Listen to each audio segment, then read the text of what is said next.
Vérifiez conditions en magasin. La matinale de Radio Classique avec David Abiker. 8h12, on retrouve Guillaume Tabar pour l'éditorial avec Le Figaro. Bonjour Guillaume. Bonjour David. Édouard Philippe a tenu un meeting à Bordeaux hier. Peut-on parler de véritable coup d'envoi de sa campagne présidentielle ? Non, on peut parler de montée en puissance progressive, pas de coup d'envoi d'une offensive.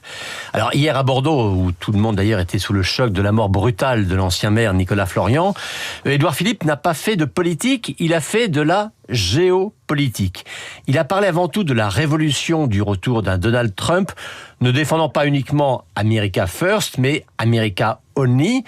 Et face à cette nouvelle donne dominée par le choc commercial entre les États-Unis et la Chine, l'ancien Premier ministre a déploré le silence d'une Europe tétanisée et l'indigence d'un débat français où l'on préfère, a-t-il dit, le spectaculaire au profond.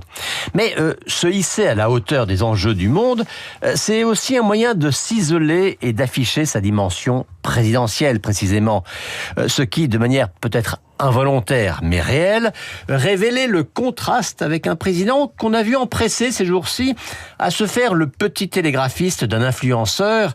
C'est en plein sur TikTok d'avoir écopé d'une amende pour avoir soi-disant voulu payer le péage de l'autoroute avec son téléphone. Alors dans le contexte actuel, le contexte politique, que veut et que peut faire Édouard Philippe ? Soutenir loyalement le gouvernement ou faire entendre sa différence ? Écoutez, il l'a redit hier, il ne mettra aucune ligne rouge à son soutien au gouvernement de François Bayrou.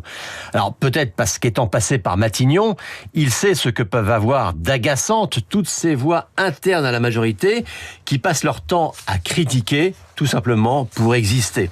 Mais sans doute aussi parce qu'il n'attend fondamentalement rien de l'action gouvernementale dans les 2 ans à venir. Rien de décisif ne pourra se faire, a-t-il dit hier. Alors, il ne dit pas ça par mépris pour François Bayrou, avec qui il n'a pas de contentieux particulier, mais parce que l'obligation dans laquelle se trouve celui-ci de chercher en permanence des compromis, on le voit en ce moment sur le budget, l'empêchera, selon lui, de lancer tout projet d'ampleur. Et c'est pour ça que Philippe se concentre sur le rendez-vous de 2027, persuadé d'être le seul à pouvoir rassembler, selon sa formule, de la social-démocratie à la droite conservatrice. Alors 2027, c'est quand même encore loin. Comment Édouard Philippe peut-il être sûr d'être le moment venu le favori de son camp ? Eh bien écoutez, il n'a effectivement d'autant moins de certitude qu'il a vécu la campagne d'Alain Juppé, grandissime favori de la présidentielle de 2017, jusqu'au jour où il a été battu par François Fillon à la primaire. Alors aujourd'hui, Édouard Philippe se détache dans les sondages, mais comme vous dites, 2027, c'est loin et tout peut arriver. Il peut arriver la disparition d'un rival. Regardez par exemple comment l'étoile de Gabriel Attal a vite pâli, mais peut-être provisoirement. Ou l'émergence, à l'inverse, d'un rival. Regardez comme il y a aujourd'hui un effet Retailleau, sans que l'on puisse dire à ce jour s'il sera durable ou non. D'ailleurs, Philippe ménage Retailleau, qu'il a accueilli il y a 15 jours au Havre. Ils incarnent 2 droites différentes, mais qui peuvent soit s'opposer, soit se compléter. Alors vous le voyez, la méthode Philippe, c'est celle des petits pas, des discours généraux, mais pas encore de programme, des meetings, mais pas vraiment de campagne. Jusqu'ici, ça lui réussit. Guillaume Tabar et son éditorial à retrouver sur lefigaro.fr. On va continuer, Guillaume, à parler politique. Et pour cause, je reçois l'économiste qui a passé 2 millions de discours parlementaires au crible d'une intelligence artificielle entre 2007 et 2024. Il va nous expliquer la méthode, le résultat et sa portée politique.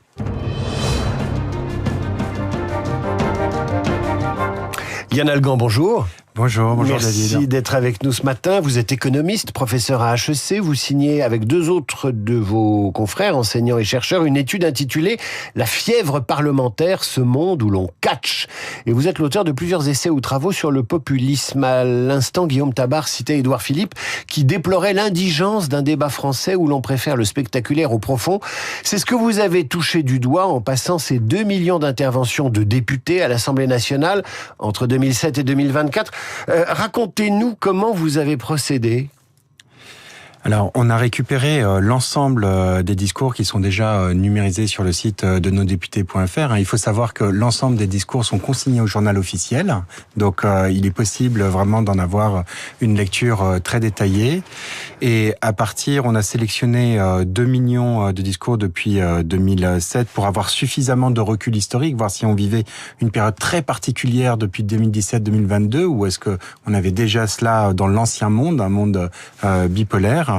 Et nous avons, à partir de ce matériau, analysé en particulier les rhétoriques émotionnelles et le degré de polarisation. Alors, une des conclusions de cette étude, elles sont nombreuses, mais c'est la spectacularisation des interventions des députés, c'est ce qu'on appelle aujourd'hui la conflictualisation, où chez certains on parle de bordélisation.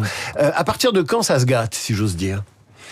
Alors, vraiment, la grande rupture arrive en 2017. On a 2 enseignements principaux dans cette étude. Le premier, c'est effectivement le côté montée en puissance des passions. La rhétorique émotionnelle a véritablement explosé au cours de la période, surtout à partir de 2017 puis 2022, aux dépens d'interventions beaucoup plus fondées sur des arguments, sur des faits, sur des raisonnements. Et deuxième enseignement, il y a aussi une polarisation très très forte. Donc on mesure de quoi parlent les députés. Est-ce qu'ils parlent des mêmes thématiques et lorsqu'ils en parlent, est-ce qu'ils mobilisent des arguments similaires? On montre que la polarisation a pratiquement été multipliée par 6 au cours des 2 dernières décennies. Et il y a un côté aussi, effectivement, très spectacle. Les durées d'intervention se sont réduites drastiquement, pratiquement de moitié. Et vous avez aussi un phénomène assez inouï. Une intervention sur 2 maintenant est une interruption plutôt qu'un développement de votre propre idée. Ça veut dire qu'un député pose une question au Premier ministre, par exemple, et il est immédiatement interrompu sur les bancs de l'opposition, par exemple. Exactement. Et donc on a eu, on étudie un large corpus, 2 millions, mais on rapporte aussi de nombreuses anecdotes pour illustrer notre propos. Et par exemple, l'une des illustrations les plus frappantes est la prise de parole de Dupond-Moretti, le ministre de la Justice, en 2018, sa première une question, et lui qui est vraiment le ténor des barreaux, qui a l'habitude, qui est rompu à l'ensemble des jeux, est très surpris de ne même pas pouvoir commencer une phrase, et à la fin il se tourne vers Richard Ferrand, le président du Parlement, et il dit mais qu'est-ce que je dois faire? Et Ferrand lui répond juste souffrir en silence. Ah bah oui, effectivement. Quels sont les thèmes qui provoquent la polarisation, en tout cas dans l'enceinte parlementaire? Sur quoi s'écharpe-t-on? Alors, un deuxième enseignement de notre étude, c'est que maintenant les sujets de montée en passion et surtout de la colère, finalement sont très multiples et couvrent l'ensemble des champs. Alors, premier point, c'est surtout la colère qui domine. Et en particulier chez les députés LFI et les députés RN. Et autant auparavant, dans l'ancien monde, avant 2017, il y avait certains sujets qui étaient un peu plus consensuels, en particulier les sujets régaliens. À partir de 2017, tous les sujets sont vraiment propre à des conflits. Et au cours de la période, là où on a eu vraiment une montée en émotion, ça a été en particulier sur les problématiques de loi d'immigration, sur les retraites, mais parfois sur des sujets aussi consensuels. C'est pour cette raison qu'on dit que cette colère est surtout surjouée. Par exemple, lors des ordonnances spéciales pour les gilets jaunes, vous aviez un consensus du côté LFI, RN, qu'il fallait absolument très vite trouver une solution et débloquer de l'argent en urgence. Et pourtant, les débats ont été interminables jusqu'à 4 heures du matin pour finalement avoir un vote consensuel sans aucune opposition. Comment vous expliquez ça? C'est la polarisation de la société française. On parle de la colère des Français, d'un système médiatique qui tourne, qui carbure à l'émotion. Est-ce que c'est aussi parce que les parlementaires aujourd'hui ont une petite maison de production médiatique embarquée, c'est-à-dire qu'ils ont leur smartphone, ils peuvent faire des vidéos, ils peuvent les tweeter, donc ils utilisent les questions parlementaires pour se faire leur propre promotion? Oui, c'est notre interprétation de la situation. Les réseaux sociaux ont contaminé directement l'antre de la démocratie représentative. On pensait jusqu'à maintenant, si vous voulez, qu'il y avait un peu une étanchéité. Il y avait les réseaux sociaux auprès des citoyens et puis les parlementaires qui, du côté, débattaient sur les lois et sur les questions au gouvernement. En fait, pas du tout. Les codes des réseaux sociaux sont au cœur du comportement des députés maintenant, et c'est vraiment ça qui a changé en fait entre l'ancien monde et le nouveau monde. Bien sûr, l'Assemblée a toujours été un lieu théâtral, mais le public maintenant a changé. Auparavant, les députés parlaient soit aux autres députés ou alors aux journalistes. Donc, il fallait quand même montrer que vous étiez un bon député, que vous aviez bossé votre dossier, que vous connaissiez quand même un peu quelques chiffres sur le sujet d'actualité où vous preniez la parole. Maintenant, plus du tout. En fait, les députés s'adressent essentiellement à leurs followers, avec des interventions courtes. Parfois, ils reprennent plusieurs fois la parole sur un amendement complètement différent, mais ils disent « Ah, mais j'ai loupé la première prise ». On voit aussi la fréquence avec laquelle ils postent leurs vidéos sur les réseaux sociaux, avec tous les effets pervers des effets sociaux, où vous avez un manichéisme et où vous ne parlez plus à un contradicteur ou un adversaire, mais à un animiste. Vous diriez que les députés s'adressent à leurs followers d'Internet plus qu'à leurs administrés à l'Assemblée nationale?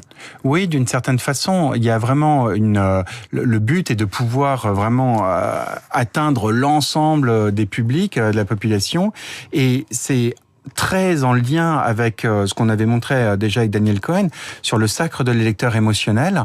Nous sommes dans des sociétés d'individus isolés, surtout motivés par les émotions, et la force en particulier des populistes, c'est de savoir surfer sur ces émotions. L'économiste Yann Algan est l'invité de la matinale de Radio Classique. Il a passé au crible d'une intelligence artificielle 2 millions d'interventions de députés à l'Assemblée nationale. Yann Algan, je voudrais vous faire écouter les propos d'un président du Conseil que les Français adorent. Pendant toutes ces années de folie collective et d'autodestruction, je pense avoir vu tout ce qu'un homme peut voir. Des populations jetées sur les routes, des enfants jetés dans la guerre, des vainqueurs et des vaincus finalement réconciliés dans des cimetières que leur importance a élevé au rang de curiosité touristique. La paix revenue, j'ai visité des mines. J'ai vu la police charger des grévistes, je l'ai vu aussi charger des chômeurs. J'ai vu la richesse de certaines contrées et l'incroyable pauvreté de certaines autres. Et bien, durant toutes ces années, je n'ai jamais cessé de penser à l'Europe. Monsieur Chalamand, lui, a passé une partie de sa vie dans une banque, à y penser aussi.